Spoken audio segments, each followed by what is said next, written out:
আমি প্রস্তুত আছি গুলি খাওয়ার জন্য, হককে প্রতিষ্ঠা করার জন্য আমি প্রস্তুত আছি। আমরা যদি এখানে আমি বসে থাকি, আপনারা বসে থাকবেন তো? পুলিশ যদি অ্যারেস্ট করতে আসে ভয়ে পালাবেন নাকি? আমাকে প্রথমে অ্যারেস্ট করবে, তারপরে আপনাদেরকে করবে। যদি আমি জেলে যেতে পারি, আপনাদের অসুবিধা আছে? অসুবিধা নেই তো? ঠিক আছে, বাহ, ভেরি গুড। মাস্টার সাহেব ঘোষণা দেবেন, আমি দেবো। হ্যাঁ, আপনারা সব একটু ঘুরে যান, চৌরঙ্গি মোড়ে আমরা যাবো। চলো, চৌরঙ্গি মোড় অবরোধ হবে। চলো, গুলি ফুলি যা হবে দেখে নেবো, আমি আসছি। চলো চৌরঙ্গি মোড়, যতক্ষণ না আরাবুল অ্যারেস্ট হচ্ছে চৌরঙ্গি মোড় থেকে উঠবো না। চলো চলো, এই দিক থেকে কেউ নয়, সব ওই দিকে। চলো চৌরঙ্গি মোড়ে, চলো চৌরঙ্গি মোড়ে। আজকে মমতা ব্যানার্জির পুলিশের কত গুলি আছে দেখবো। চলো চৌরঙ্গি মোড়, চলো। আমি বলেছি, সময় দিয়েছি, যদি না এই টাইমের বক্তব্যের শেষের মধ্যে অ্যারেস্ট করে, তাহলে আমি গুলি খেতে প্রস্তুত আছি। আপনারা খাবেন? আল্লাহ বলছেন তো, যে যে ধর্মে বিশ্বাস করেন ধর্মের শপথ করে বলছেন তো? ভিন্ন ধর্মের মানুষ আছে, শপথ করে বলছেন তো? আমি প্রস্তুত আছি গুলি খাওয়ার জন্য, হককে প্রতিষ্ঠা করার জন্য আমি প্রস্তুত আছি। এই হককে প্রতিষ্ঠিত করতে গেলে 200 বছর ধরে ব্রিটিশদের বিরুদ্ধে লড়াই করেছে বিরসা মুন্ডার বংশধর এখানে বসে আছে। মাত্র 25 বছর বয়সে দেশকে হক প্রতিষ্ঠার জন্য নিজের জীবনকে উৎসর্গ করেছে শহীদ আশফাকুল্লাহ খান। 27 বছর বয়সে নিজের জীবনকে উৎসর্গ করেছে প্রফুল্ল চাকি। 19 বছর বয়সে নিজের জীবনকে উৎসর্গ করেছে শহীদ ক্ষুদিরাম বসু। 18 বছর বয়সে নিজের জীবনকে উৎসর্গ করেছে।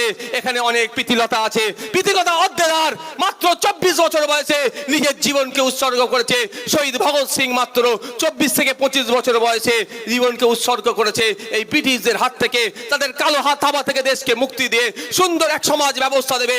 এক সংবিধান দিয়েছে বাবা সাহেব আম্বেদকরের মাধ্যমে আমরা পেয়েছি, যেখানে মানুষ তার নাগরিক অধিকার পাবে, গণতন্ত্র প্রতিষ্ঠিত হবে, গণতান্ত্রিক ভাবে মানুষ তার দেশ ক্ষমতার দায় স্বপ্ন দেখবে, গণতান্ত্রিক প্রক্রিয়ায় মানুষের উপকার করে মানুষের পাশে থাকবে। সেই গণতন্ত্র আজকে ভুলণ্ডিত হচ্ছে।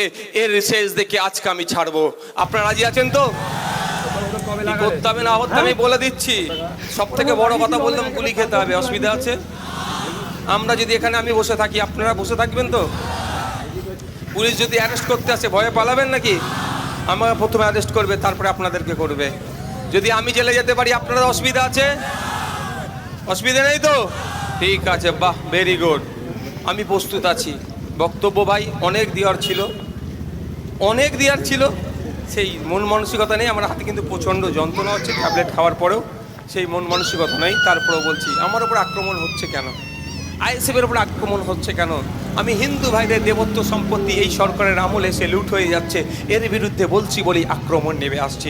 আমি ওয়াকফ প্রপার্টি বেহাত হয়ে যাচ্ছে সরকারের আমলে, এর বিরুদ্ধে বলছি বলেই আমার উপর আক্রমণ আসছে। হিন্দু বোন, হিন্দু মা টেট পরীক্ষা দিতে গেছে, তার শাখা পাখা খুলে নি, শাখার পালা খুলে তাকে শিক্ষা পরীক্ষা কেন্দ্রে যেতে কেন হলো? এর বিরুদ্ধে যখন বলছি আমার উপর আক্রমণ নেমে আসছে। আমি যখন বলছি আমার এক বোন মাধ্যমিক পরীক্ষা দিতে গিয়েছে, তার হিজাব তাকে খুলে মাধ্যমিক কেন্দ্রে কেন যেতে হলো?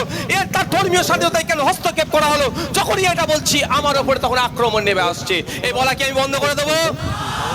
বন্ধ করে দেবো নাকি? আপনারা বারণ করলেও আমি করব না, কারণ আমি তার চতুর্থ প্রজন্ম, আমি তার উত্তরসূরি। চার তিনি ব্রিটিশদের বিরুদ্ধে একইভাবে লড়াই করে বাংলার অগণিত মানুষকে লড়াই উদ্ধুত্ত করেছিলেন। সেই ফুরফুরার পীর আবু বকর সিদ্দিকের আমি বংশধর। আমার চোখের সামনে অসাংবিধানিক কর্মকাণ্ড হয়ে যাবে, অগণতান্ত্রিক কর্মকাণ্ড হয়ে যাবে, গণতন্ত্রকে হত্যা করা হবে, আমি মেনে নেব? নেভার। আমি এটাকে মেনে নিতে পারি না, প্রতিবাদ করব। আমার অপরাধ কি? দেউচাতে অবৈধভাবে আদিবাসী ভাইদের উচ্ছেদ করে দেওয়ার চিন্তা ভাবনা করছে, তার পাশে যে দাঁড়াচ্ছে, এটাই আমার অপরাধ হয়ে যাচ্ছে। ফারাক্কাতে, বানিয়াটোলাতে ওখানে কৃষক ভাইদের লিচু গাছ থেকে শুরু করে বড় আম গাছ কেটে ধ্বংস করে সেখানে আদানিদের হাই টেনশন লাইট নিয়ে যাবে, তাদের অত্যাচার নামাচ্ছে, তার পাশে দিয়ে দাঁড়াচ্ছি বলি